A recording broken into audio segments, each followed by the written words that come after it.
Good evening, friends. Dr. Devashish with you. This is, I'm recording this video narrative in response to a request of a very respectable colleague from the education fraternity.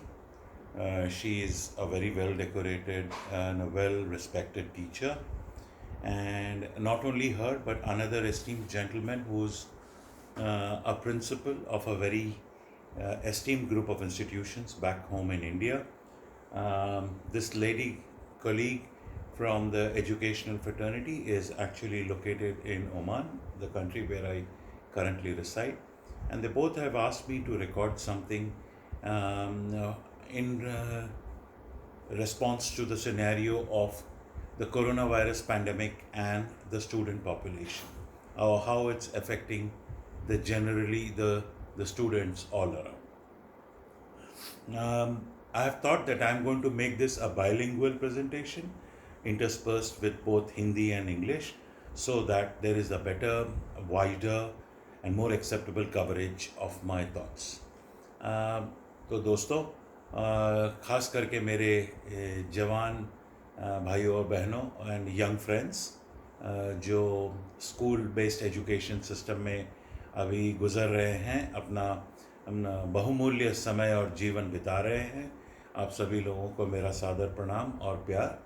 तो आज मैं आप लोगों से कुछ बातें share करने की कोशिश करूंगा, कुछ थॉट्स शेयर करूंगा कि ये कोविड-19 पैंडमिक के कारण आप लोगों के एजुकेशन सिस्टम, एजुकेशन के माध्यम और एजुकेशन के हालात में किस प्रकार के उथल पुथल मच गए हैं, और इसे आप किस प्रकार, how you can handle this. One of the most affected segments of the human society, which has been really disturbed and thrown absolutely into a topspin, is the student population, because of this last almost now 5 months or 6 months stretching lockdown, pandemic, social distance, socially isolated, reclusive, imposed behavior, social and individual behavior imposed by the government legally, constitutionally, and necessarily to protect each and everyone from the ravages of the corona pandemic, and it's spreading all around. So what exactly, which is the most affected population? The most affected population today is the school going population, because every government, every country, and every administration has clamped down immediately on all the schools and colleges and institutions of education. They have made it mandatory that minimum 3 weeks, which has at places got extended to 5 weeks, 6 weeks, 2 months, 3 months, and now it's an indefinitely extended empty classrooms. So the problem being that obviously the children have been suddenly uprooted. जैसे हम घास उखाड़ते मैदान से, उसी प्रकार suddenly वो बच्चों को उखाड़ कर from living live day to day classrooms into virtual reality classrooms, that is online education. But online education के अलावा दूसरा कोई पर्याय भी नहीं है. इसलिए अब बच्चों को तो इस चीज़ की आदत नहीं है. अच्छे बड़े बुज़ुर्ग और उम्र वाले लोगों को ही इस चीज़ से कोप अप करना, सडनली अपने प्रोफेशनल, अपने ऑफिस गोइंग वातावरण से बदलाव सहन करके घर पे बैठ के अपना लैपटॉप खोल के उतना ही 6 घंटा 8 घंटा मे बी मोर, उतना ही प्रोडक्टिविटी, उतना ही आउटपुट के साथ काम करके अपनी जिम्मेदारियों को निभाना, has it indeed been a daunting and a challenging task for adults. So why not the children? Obviously they are been more at stress. तो बच्चे, अब इसमें अक्सर देखा गया है, क्योंकि अब 5-6 महीने गुजर चुके हैं और दुनिया को आंखें हैं, आपके पेरेंट्स को आंखें हैं, हालात को आंखें हैं, और आपके ऊपर हर तरह से लोगों की दृष्टि बंधी हुई है. क्योंकि सबसे ज़्यादा मैं कहूँगा कि काफ़ी उतार चढ़ाव आप लोगों के भविष्य के साथ हुआ है, और शायद आगे भी इमीडिएट फ्यूचर में होता रहेगा. इसलिए जैसे आप देखते हैं कि सारे यूरोप, ऑस्ट्रेलिया एंड अमेरिका और पूरी विश्व भर के यूनिवर्सिटीज़ ने अपने एजुकेशन डिलीवरी सिस्टम को ऑनलाइन सिस्टम कर दिया है। अब आपको क्लासरूम्स में न जाकर भी आपको शिक्षा या जिसे कहते हैं एजुकेशनल एंड टीचिंग मटेरियल्स आपके घर के स्टडी टेबल पे आपको आपके लैपटॉप स्क्रीन पे मिल रहा है। And at the same time उसी तरह जिस प्रकार आपको जब तक पहले कॉलेज व स्कूल ना पहुंचे तो आपकी परीक्षा या इम्तिहान होने की संभावना नहीं थी, अब वो बात नहीं रहेगी। आपको घर पे बैठ के ही अपने लैपटॉप स्क्रीन में आपने कितनी मेहनत की, आप कितना समझे, आप कितनी पढ़ाई कर सके, इसका भी आपको सवाल जवाब का ये फेस करना पड़ेगा। आपके इम्तिहान होंगे, एग्ज़ाम्स होंगे, आपके ग्रेड्स दिए जाएंगे और आपको मार्क्स भी मिलेंगे। तो इसलिए अब इस हकीकत, दिस रियलिटी के साथ समझौता किए बगैर आपके पास दूसरा कोई पर्याय या कोई चारा नहीं है। तो बच्चों, मैं आपसे एक बड़ा कड़वा सच कहने वाला हूँ। जब ये लॉकडाउन शुरू हुआ, व्हेन दिस लॉकडाउन और this social restrainment and the social confinement process started anywhere and everywhere around the world, obviously for some time it was for you all a sudden bounty, एक sudden lottery लग गई थी आप लोगों की छुट्टियों की, खुशियों के बौछार की और मस्ती के आलम की। ऑब्वियसली बड़ा मज़ा आ रहा था। अब स्कूल नहीं जाना है, टीचर अटेंडेंस नहीं पूछेगा, क्लास में नींद आए ना आए, थकान लगे ना लगे, आप क्लास में बैठनी दिन में कभी भी आप, अभी क्योंकि ये तो 2020 का ज़माना है, शायद हर एक बच्चे के पास एक एंड्रॉयड सेवी फ़ोन है, तो कभी भी उठ के आप अपना फ़ोन खोल ले, यारों दोस्तों के साथ गपशप लगा ले, गेम्स खेल ले। तो एक सडन बिना किसी झिझक की आज़ादी आप लोगों के ज़िंदगी में आप लोगों को प्रदान की गई थी। मगर आपको और एक सच्चाई की तरफ आपको थोड़ा मैं परिचित करा दूं।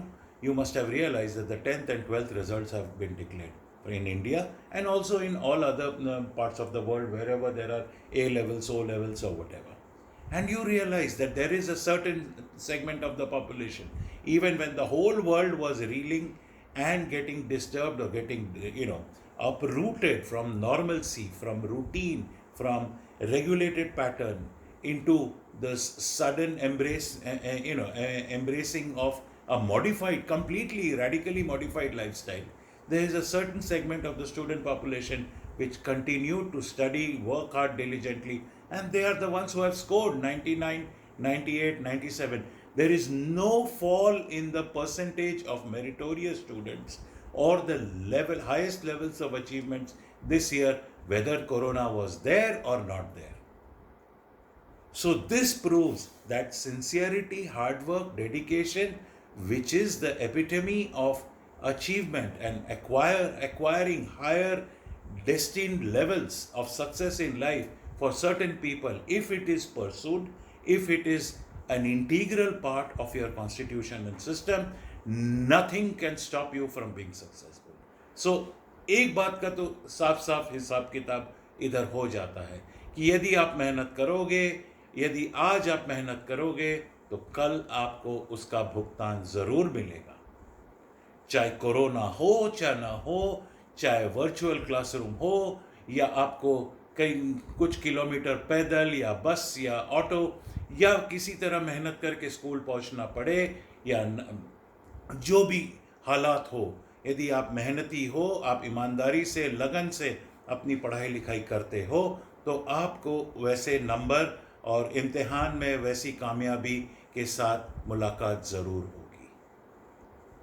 So all those children, all those students who took life to be a rainbow or a walk along the rose garden, thinking that now suddenly we are on the dictating side of the life, their accountability, their responsibility, and their realities to which they would be exposed to have disappeared overnight because of this corona pandemic. Sorry, my dear friends, the mirror has shown you your face. Now, I hope that you have all come out of this euphoric state. उम्मीद करता हूँ आप लोग, आपका ये ख्वाब, ये रात इस ख्वाब की ख़त्म हो चुकी है, भोर या सवेरा हो चुका है, हालात और हकीकत से आप वाकिफ हो चुके हैं, and you are aware now that how you need to tackle this whole scenario. So let me give you some pointers. Number one, if यदि आपको घर पे बैठ के ही पढ़ाई करनी है, जस्ट एज बड़े बुजुर्ग work from home culture adopt कर चुके हैं, आपको भी ये करना ज़रूरी है। आप आपके लिए एक डेजिग्नेटेड खास पढ़ाई लिखाई करने का जगह बनाइए, एक टाइम टेबल और एक घड़ी रखिए। आपको निर्धारित निश्चित समय में, that means designated and decided and determined time span every day आपको देना ही है। You have to commit yourself to be time bound to your academic needs. आपका work place neat and clean होना चाहिए ताकि आपको वहां बैठने को, या you feel like sitting, you feel like being involve, you feel like being engrossed in your educational pursuits. A clean laptop with writing materials, your earphones or headphones, and a bottle of water to keep you, so that keep you well hydrated, and to not allow you to take the excuse कि मुझे प्यास लगी है, मैं थोड़ा पानी P के आता हूँ करके आप बार बार फिजेटी डिस्टर्ब अपने आप को ना करें और उठ के स्क्रीन छोड़ के इधर उधर ना भटके। नंबर 2, आप टाइम टेबल बनाइए, रियलिस्टिक टाइम टेबल बनाइए, और उस टाइम टेबल में अपने आप को हर 35 या 40 या 45 मिनट के बाद 5 मिनट का ब्रेक दीजिए, क्योंकि कंटिन्यूअसली आप भी कंप्यूटर के shining and flashing LED screen को देखते रहेंगे, आपको भी हेडेक होगा, आपका भी सर पकड़ लेगा। You will also feel giddy, you will get bright spots in front of your eyes, you will feel very disturbed. So give yourself the break, give yourself the 5-minute, 10-minute break, but then remain honest and religious to that 5-minute break. It should not be that you take 35-minute breaks after every 5 minutes of sitting on the laptop screen, sitting with your laptop for your academic classrooms, virtual classrooms. Third is, please keep your Android phone aside. यदि आपको games खेलना है, WhatsApp करना है, Facebook करना है, करिए। ये आपके जनरेशन का एक टेक्नोलॉजी का कहते हैं ना, इट्स श्राप या वरदान। Nobody knows whether access to communication tools is a boon or a bane. Whether spending your absolutely fertile, juvenile, and your absolutely productive mind into these aimless, senseless, nonsensical pursuits is the right thing to do or not. If I give my opinion, I will be labeled as a generation gap, old degenerate person. So I don't want to comment on it. But you have to decide. Because the person, the child, the young student who doesn't waste his time on WhatsApp and Facebook, he is going places and you are not. Keep that in mind. The next important thing that you need to do is start communicating, start networking, but networking for a purpose, with a purpose, and to achieve a purpose. In this period of isolation, confinement, and restraint, this is your God-sent opportunity to know what's happening with people of your age, your background, and your kind of academic desires and aspirations in other parts of the world. And I am sure if you start networking, you will come to know how the real movers, shakers, and achievers of the world do some things very little or very minutely different than the rest of the crowd to go or be where they are today.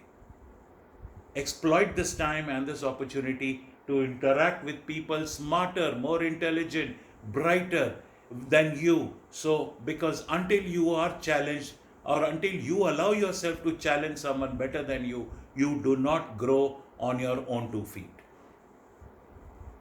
Proving yourself proving yourself amongst a crowd or a mass which is not as competent as you will always crown you the king of the court of fools.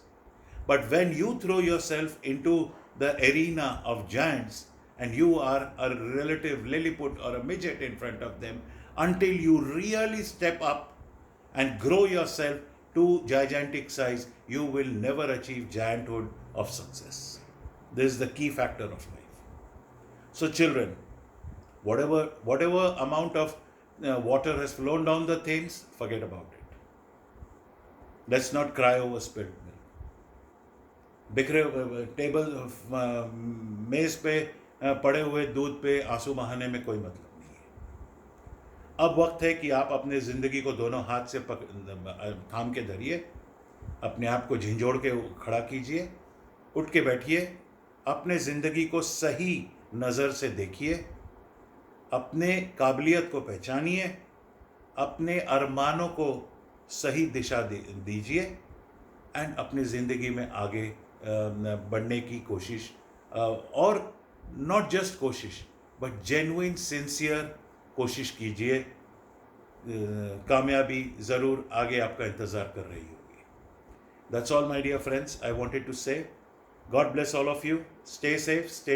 Now, in Oman we have this 2 weeks lockdown starting from day after tomorrow. I hope you all are going to respect the same.